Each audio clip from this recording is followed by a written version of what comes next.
Okay, let's get into this. We're going to look at the life of one Roman emperor, Constantine the Great. And really, a single document he was behind, the Edict of Milan.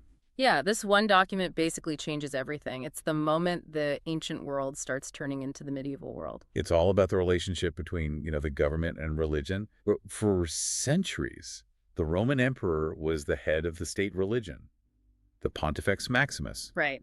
Constantine just shatters that. He goes from being a general fighting for control to an emperor who connects his power to a faith that used to be totally illegal. So the big question for you is, how on earth did he manage to do that? Well, it's a fascinating journey. Let's start at the beginning. He wasn't born a prince or anything. He was born in a city called Nisus in what's now the Balkans. And his father, Constantius, was a very important army officer who does eventually become an emperor in Augustus. His mother, Helena, had a much more humble background. Mm-hmm.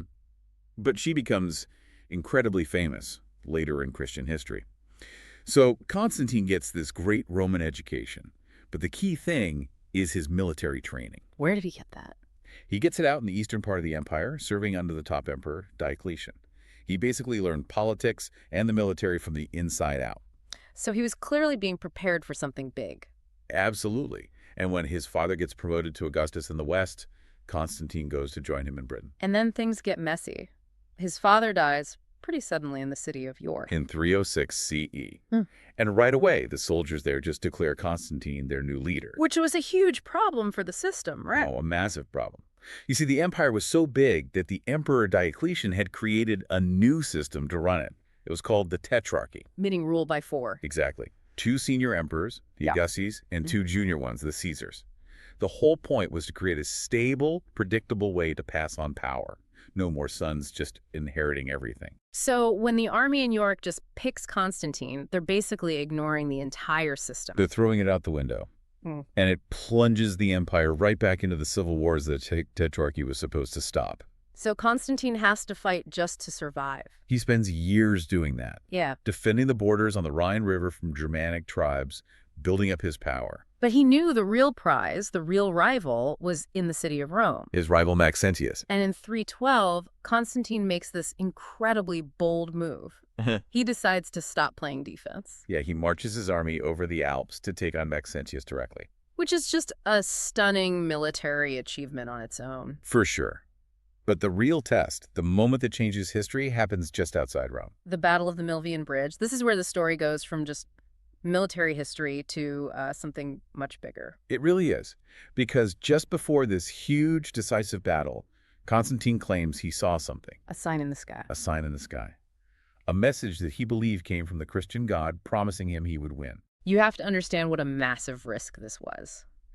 The Roman emperors always got their power from the traditional Roman gods. Hmm. To suddenly embrace the god of this small, persecuted religion, it was a wild gamble. Was it a genuine conversion or a brilliant political move? We'll never know for sure. But whatever it was, he acted on it. Instantly. He ordered all his soldiers to paint a new symbol on their shields, a Christian symbol. It was such a powerful psychological move. He was telling his own army and his enemy's army that his power came from a totally new source. And it worked. It worked. Maxentius' army was completely defeated. A lot of them drowned in the Tiber River trying to retreat. And Constantine walked into Rome as the undisputed ruler of the entire western half of the empire. That victory sealed it. It locked in his shift toward Christianity, and it became the foundation for how he would rule from then on. Okay, so he controls the West. His priority now has to be stability, right? No more civil war. Absolutely. The empire is still split in 2. He has the West, but a guy named Licinius controls the East. Which brings us to Milan. 1 year later, 313, Constantine and Licinius meet in Milan. Their whole goal is to figure out how to work together, how to bring peace. And a huge part of that was the question of religion. Because before this, the official policy towards Christians was, it was brutal. Great Right. persecution. Right, they were being arrested, tortured, executed. The emperors realized that all this persecution wasn't making the empire more stable, it was just creating chaos. So the agreement they made in Milan is what we call the Edict of Milan. And it's important to know it wasn't one single law. It was more like a series of instructions sent out to all the provincial governors. And the main idea was, for its time, completely revolutionary. Full religious freedom for everyone. Not just for Christians. No, and that's what people often miss. It explicitly says Christians can practice their faith without being arrested. Yeah. It ends the persecution. Okay. But it also says that other religions can keep practicing too, as long as they aren't, causing trouble. Yeah. There's a broad policy of tolerance. So let's be super clear here for you. The edict did not make Christianity the official state religion. Not yet. That happens later. But what it did was transform Christianity from an illegal cult into a legally recognized religion. Which gave it this huge platform to grow. The thinking behind it was pretty smart. They believed that if they allowed everyone to worship their own way, they'd get the favor of, well, whatever divine power was out there. And keep everyone loyal. An unpersecuted citizen is a loyal one. Exactly. But that was only part one of the edict. The other part was about property.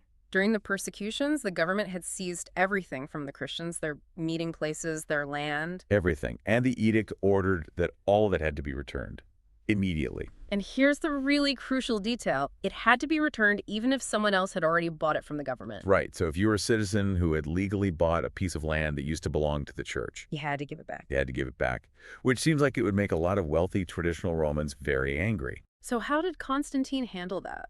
He put the government on the hook for it. The edict promised that the state treasury would pay back anyone who lost money in the process. Wow, so that's not just tolerance. That's the government actively spending money to help rebuild the Christian church. It's a huge commitment. And it allowed Christian communities to finally build permanent public places of worship. The church just changed overnight. From a hidden movement to a major institution. Bishops, the church leaders, could now operate openly. They suddenly became important civic figures. And Constantine started to favor them pretty openly, giving them money, giving them old government buildings to use as churches. His laws started to change too. He made Sunday an official day of rest across the empire. Which, of course, helps Christians attend their services. He also started using the church to handle social welfare, funding for the poor, building hospitals. But with all this new growth and public status, some problems started to pop up inside the church itself. Big problems. Once you're not hiding anymore, you suddenly realize that not everyone agrees on what you're actually supposed to believe. Doctrinal disputes. Exactly. And these arguments were so serious, they threatened to split the whole church apart. Constantine knew that religious division could easily turn into political division. The one thing he was trying to avoid. So he does something no emperor had ever done before. In 325, he calls a meeting. He calls all the bishops from all across the empire to the city of Nicaea. It was completely unprecedented. Yeah. A Roman emperor getting involved in a religious debate. He was setting a new precedent. Huh. The state has a right to step in to keep the church unified. And he actually attended the meetings himself. He did. He wasn't a theologian, but he saw himself as a protector of unity. The most famous thing to come out of that meeting was the Nicene Creed. A statement of faith that was meant to standardize what all Christians believed. It basically merged the interests of the state and the church, a partnership that would define Europe for the next 1,000 years. And as if that wasn't enough of a change, Constantine makes one more enormous decision. He decides he needs a new capital. He felt Rome was too tied to the old pagan gods, and it was in the wrong place geographically to rule the whole empire effectively. So he picks a new spot, an ancient Greek city called Byzantium. A brilliant location. It sits on the strait connecting Europe and Asia, controlling all the major trade routes. He renames it Constantinople, Right. and it was built from the ground up to be a Christian capital. No old, powerful pagan families like in Rome, just huge churches and massive defensive walls. This move basically shifts the center of the Roman world permanently to the east. Constantine ruled for more than 30 years, which is an incredibly long time for a Roman emperor. He kept the empire united and peaceful until he died in 337. And in the end, just before he died, he was finally baptized as a Christian. We call him Constantine the Great for a reason. His actions didn't just let Christianity survive. He guaranteed it would become the dominant religion in Europe and the Middle East. He completely changed the course of civilization. And the Edict of Milan itself, that idea that the government shouldn't force a religion on its people, that's a foundational idea for human rights. It influenced thinkers for centuries, and, it's written into many modern constitutions today. So this one document from 1700 years ago is why we even talk about religious freedom. It forces you to think about how much the state should be involved in religion. That's a question Constantine raised, and we're still trying to answer it. Good luck with your studies.